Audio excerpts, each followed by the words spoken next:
What's a sign of childhood trauma? In some cases, excessive people-pleasing tendencies. Yep, if anyone is interested in this, Google fawning. It's an alternative to fight, flight, freeze. Not an expert, just a survivor, but from what I understand experienced, it manifests when a victim can't get out of an unsafe situation and ends up people-pleasing as an attempt to avoid setting off their abuser or minimize the extent of the abuse. Traumatized children often over-gravitate to one of these response patterns to survive, and as time passes these four modes become elaborated into entrenched defensive structure. Pete Walker, Complex PTSD, From Surviving to Thriving Response, Mechanism, Defense, Mechanism, Fight, Rage to be Safe, Narcissistic, Control to Connect, Flight, Perfect to be Safe, Obsessive Compulsive, Perfect to Connect, Freeze, Hide to be Safe, Dissociative, No Way I'll Connect, Fawn, Grovel to be Safe, Codependent, Merge to Connect, also not an expert, just a survivor as well. My personal theory is that each response mechanism maps onto the big five emotions: anger, disgust, fear, sadness, and joy deferred. Quick lesson from years of therapy: if you don't learn how to respect and honor your emotions by letting them speak in healthy ways internally, then they are bound to morph into pathologies that end up popping out sideways or backwards socially. Pete Walker saved my ducking life. A therapist of mine gave me the Tao of fully feeling about 10 years ago, and it just made everything that I was feeling and dealing with make so much more sense. I was unemployed, had no friends, no self-esteem, no skills, no real plan or purpose in my life. I was quite sure I was going to kill myself by the end of 2013. But now I have a college degree, a very good job, and even better one lined up, pursuing a significant professional license, a real sense of purpose, and, most importantly, some of the best friends I could have ever asked for.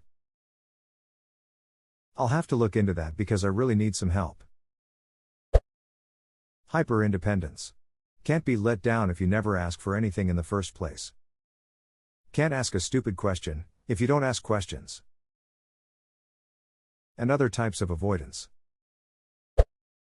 Difficulties trusting, low self-esteem, fears of being judged. Wow, I have all three. Ding ding ding, we are the winners, because I have all of them as well. I am always scared that people are mad at me. Always. Unable to forgive themselves for small mistakes. The more I go down, the more I realize, duck. I'm right there with you. Unfortunately. Trouble forming relationships. Duck. Oversharing when you haven't known the person long, or the opposite where you don't open up to anybody. Two extremes. What about both? Oversharing with total strangers but not opening up to friends, family. That's me, but not in-person strangers, only online strangers where I can be anonymous. Hypervigilance. Survival technique. The kind where you know a parent is going to fly off the handle by the sound the floor makes when they walk. Not just parents, I have it from severe school bullying. My parents are great. When I eat, I naturally end up eating facing the entrance of whatever room I am in. I stand with my back to the wall on the metro. I really don't like people standing directly behind me, etc. Probably manifests differently from family abuse stuff, but it's definitely a thing. Mine is because kids would sneak up behind me and stab pencil lead into my back and stuff, or staples, while at lunch or whatever, so I ended up getting horse brain and freak out when someone's directly behind me. My head has been on a swivel since I was 7 years old. Too many experiences with too many adults and other kids that taught me I couldn't count on anyone but myself for safety. I didn't truly realize how different I was from folks around me, though. As my own children started to hit the ages that my major traumas hit, it got real tough. Was hard to sleep, would wander the house checking door locks and making sure the kids were breathing.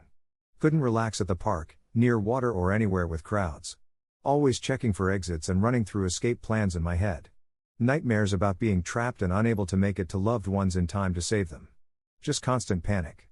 When the pandemic hit, I finally realized that this wasn't run-of-the-mill anxiety and it was definitely affecting my family, my health, etc. Started therapy in 2020 and it's been a difficult but amazing process.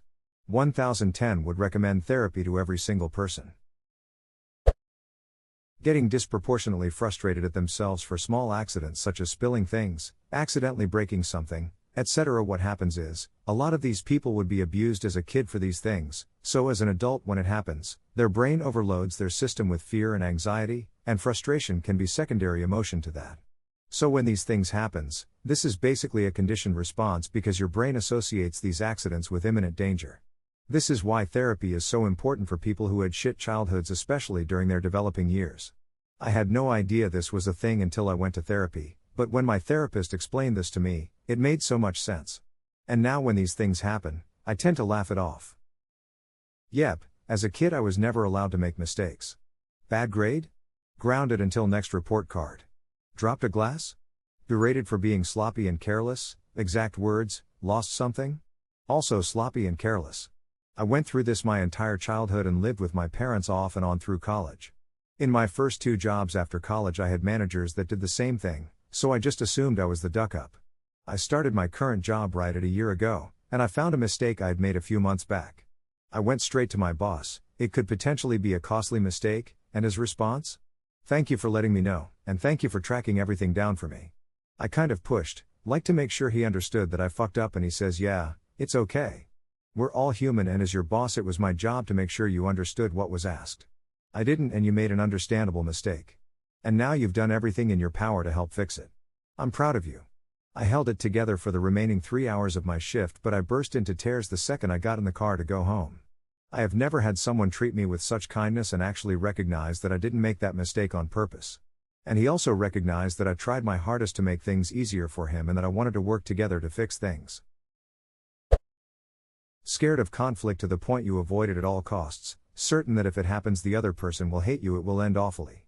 You've never seen people calmly sit down and discuss their emotions in a loving way, so that world doesn't exist. Hey look, it's me. I have been always scared of conflict to the point of crying. Having a hard time showing emotion.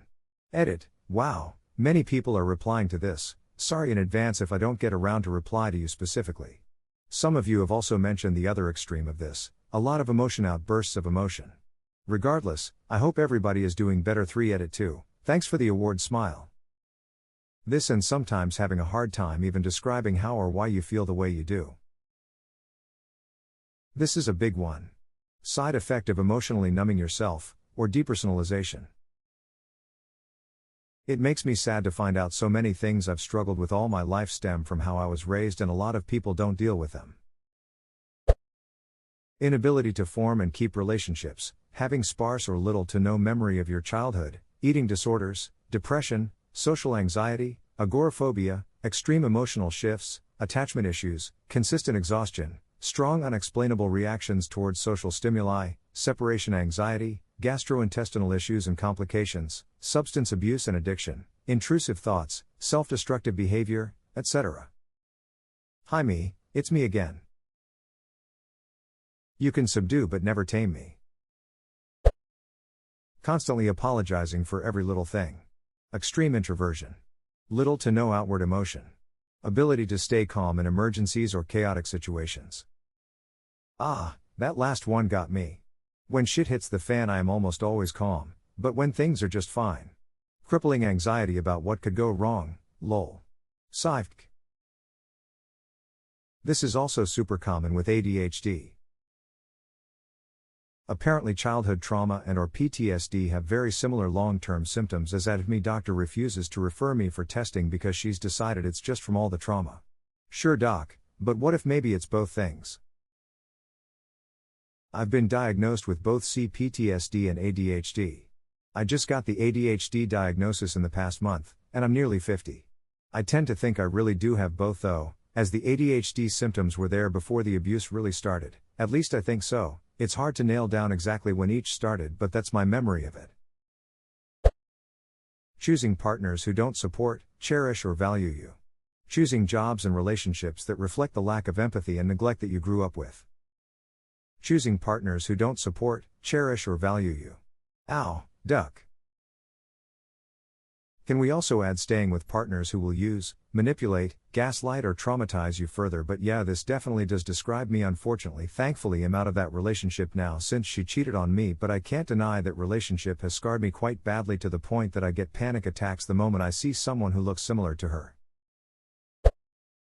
Feeling bad just for existing. Edit. Tissum for the award and I'm sorry to everyone that relates to this comment. I promise you have nothing to be sorry for.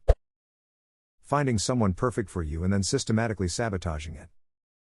Me currently. Found the perfect person for me.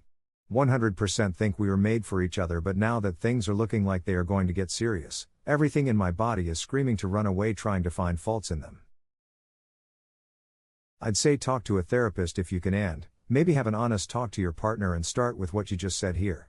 I see two scenarios: either you can overcome this, in which case if they're in on the loop they can maybe help you do it, or you'll duck it up and will probably hurt them in the process, and, at least, they'll have a heads up. The things that were done to you are not your fault, but you are not a broken or damaged person. You can still overcome, so acknowledge that and try to steer your actions in that direction. In the end of the day, the choices are up to you and you deserve to be happy.